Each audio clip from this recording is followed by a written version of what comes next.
The streets of Wuhan, China were quiet during the coronavirus outbreak, with the city under lockdown. 和防控方案要求，做好医务人员培训，药品器械适时准备。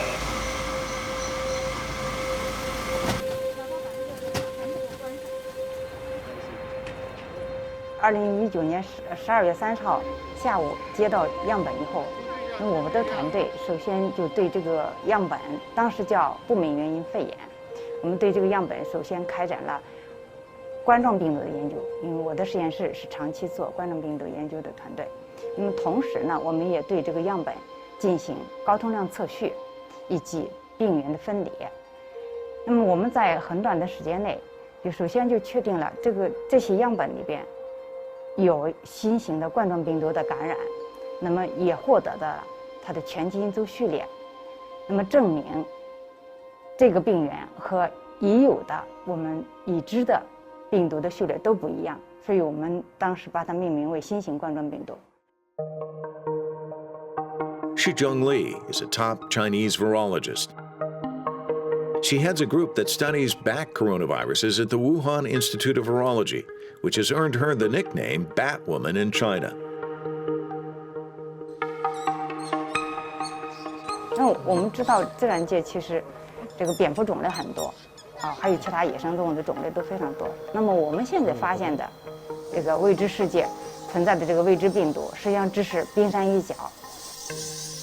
Many scientists believe the source of the COVID-19 infection was a wild animal and are closely looking at bats. 那如果我们要想很好的去保护我们人类，不再发生就下一次新发传染病大爆发，那我们必须提前去了解在自然界野生动物携带的这些未知病毒，提前预警，并且能够储备一些检测、预防或者治疗的药物和试剂，用于将来的这种预防和防控。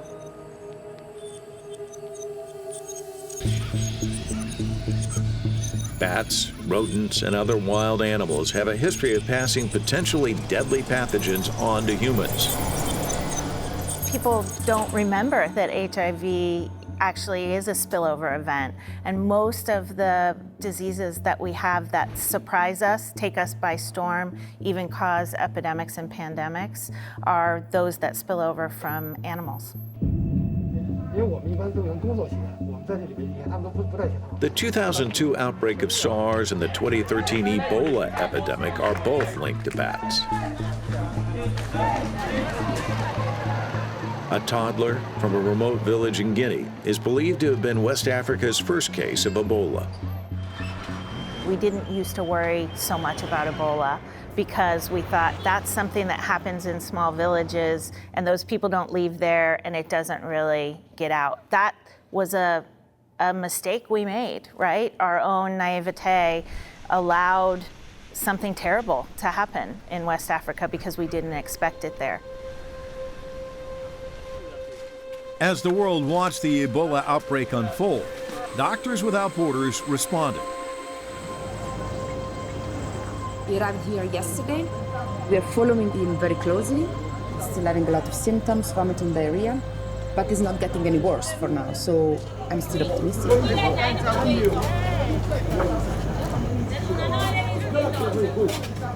We had to change the perfusion, but of course it's not dripping fast enough, so it's still there. So I still need to go in to make it faster because otherwise it will take the night. Robbie, R-O-B-I. Thank you. Are we ready, guys? We can go?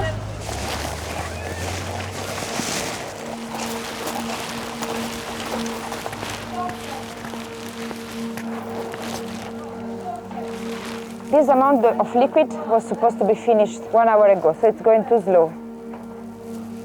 You want to change the bed? Okay. Today he had the complication because we did some laboratory tests. We found some results that were not going very well. So one of the symptoms of Ebola, of the signs, it's a low amount of electrolytes in the blood, and this child has low potassium that can lead very quickly to death. So now we are really following the fluids very carefully because we are replacing potassium. We are making shifts among doctors to go in quite regularly to follow up the condition of the kid and the perfusion, to be sure that we are not putting him in accident.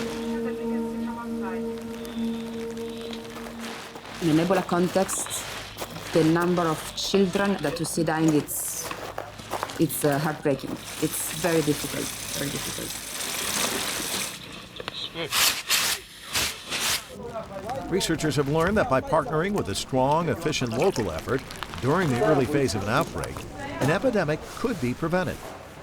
With the new setup that we have in this center, it's the quality of care that we can provide is much better. So we're not physically in the high-risk area, but we have this plexiglass corridor. We can be there, we can give some advice to our colleagues that are inside, and we can really follow up the patients more closely. Can you give him some water? Thank you. We can kind of follow up the patients over time and see if we need to adjust the treatment or if you're doing well.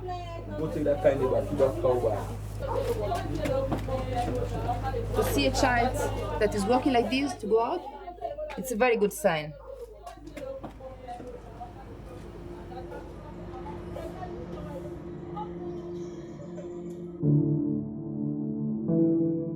The influenza epidemic that swept the world in 1918 killed an estimated 50 million people. 1/5 of the world's population was attacked by the deadly virus. One of the most chilling aspects of the influenza outbreak of 1918 was, of course, the realization that nobody knew what was killing them. They had no identification of what this bug was. People called it influenza, but they didn't know what it was, how it was transmitted. They had some ideas, but really modern medicine was really in its infancy even 100 years ago. And the disease would come on very, very quickly. It uncharacteristically targeted young, healthy adults. The exact origin of the 1918 pandemic influenza is still not known. It has been suggested that at about the same time, an avian influenza virus had crossed the species barrier from birds to pigs and on to humans.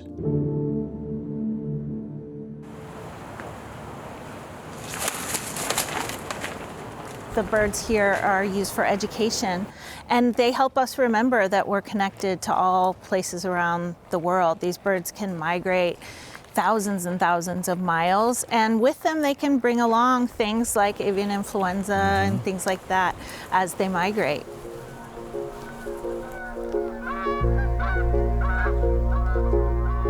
Because of the global movement of animals, whether through natural migration, as a food source, or through the pet trade, a wide variety of pathogens can be dispersed at an extraordinary rate.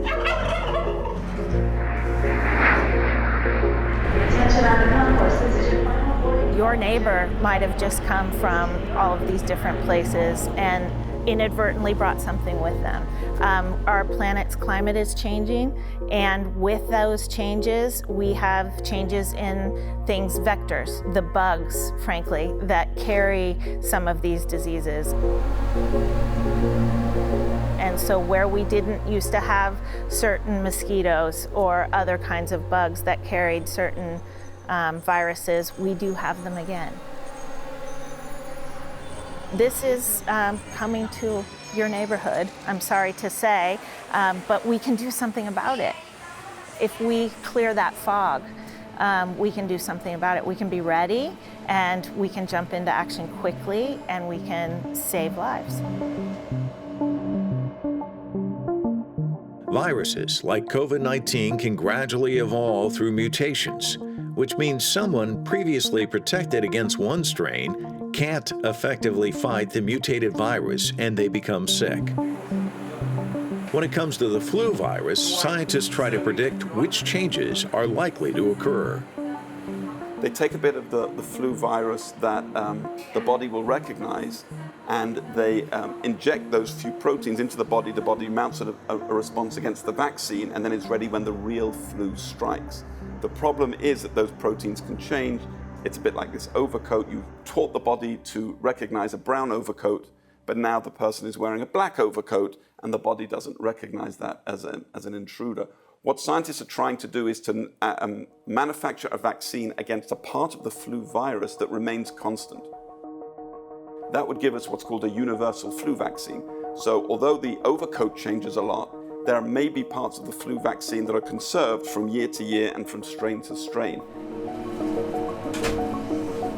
Numerous variants of the virus that causes COVID-19 are being tracked to check the efficacy of the vaccines that are currently available.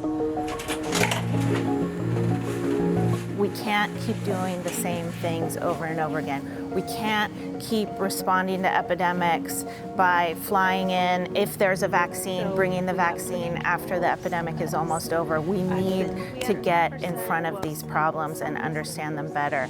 And we can't do that if we don't bring the animal groups together with the human health groups to say, okay, these things are living along, bubbling along in their natural hosts, not causing their hosts to be too sick. But as we grow our human populations, we push out into wild environments, or we push into this situation where our urban environments are taking over huge areas and the animals have no choice but to live with us. We are starting to live in this close contact with them, and if we don't understand better across species and the environmental drivers that push things to be just a virus into being a disease, we're not going to ever change. We're just going to be responding after the fact to these horrible outbreaks. 这些病毒就在自然界存在着，你承认不承认它都在。如果我们不去研究，还会有下一次的爆发，那我们都不认识它们。 We have an understanding of what's out there. We have DNA and RNA, and we can understand the very makeup of the flu virus or the HIV virus. We know how it reproduces. We know what it looks like under an electron microscope. But it's still challenging for so many of these reasons to actually get on top of the disease. And we've had some remarkable successes, right? So smallpox has been eradicated. Polio has been eradicated in most Western countries, and it is really a disease that we can vaccinate against. We no longer see children dying from mumps and measles. Rubella has gone away. And these are all great victories of modern medicine.